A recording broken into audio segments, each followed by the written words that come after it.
Hey guys, in this video I want to conduct the experiment. What would the 3 foils that I would choose be if I could only have 3 foils, assuming that I want a prone and downwind as my 2 priorities, and then to be able to do everything else.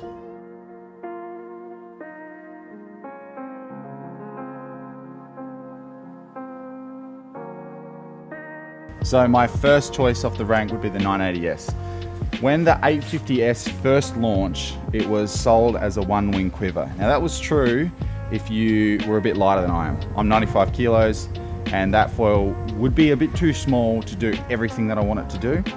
But the 980S would fit that bill. I can pump this around really easily. It has so much low end, but it still turns really nicely. So I prone on this and I sup surf on this, and I occasionally downwind on this. So in a way, if I could only have 1 foil, this is what I'd choose.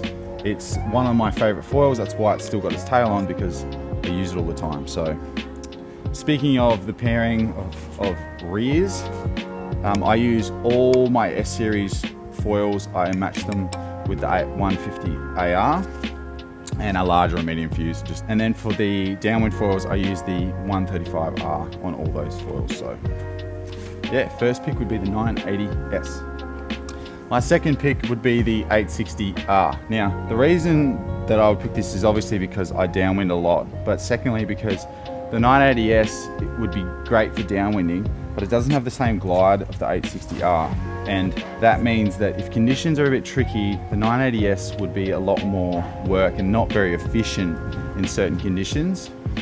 The 980S would be better suited to surfy downwind bumps, whereas the 860R will sort of cover you across all the different sort of presentations that the ocean would give you. So 860R would be my next choice, keeping in mind that I downwind a lot.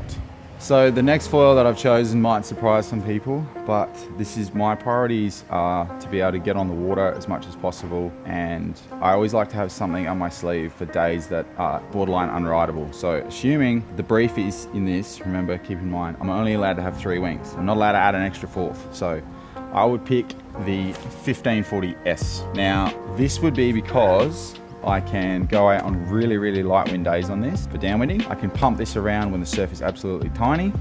I can dock start this, and it's just a fun foil with crazy low end. I also use it as a cross-training tool for downwinding. So when I can't downwind, I jump on this and I go and sup surf this, and I just pump around as much as I can. And likewise on the prone board. I've done 45 minutes on foil, pumping around in the surf on this, without any difficulty. I could easily do much longer. If you make a mistake, it's all over. So that would be my third pick, assuming that I'm only allowed to have 3 foils. So the only thing that's really missing from this 3 is a really surfy prone foil wing, and that would probably be the 4th wing that I would add, something like the 720S. But in this, I wanted to think, if I was stuck on an island, my priority is going to be on foil. Well, I'll probably get food and stuff as well, but to be on foil as much as possible, and foils that cover me across most conditions. So I hope you found that interesting. Keep in mind my context where, we get pretty good waves on the Sunshine Coast, and we get generally lighter downwind conditions. It's never really over 20 knots here very often. So in the comments, feel free to let me know the 3 that you'd pick. Now remembering, the brief is you only get 3 wings. So state what your favorite disciplines are, and then tell us the 3 foils that you choose. Obviously they can be from any brand, but yeah, this is the 3 foils that I would choose. So hope you've enjoyed the video, and we'll see you in the next one.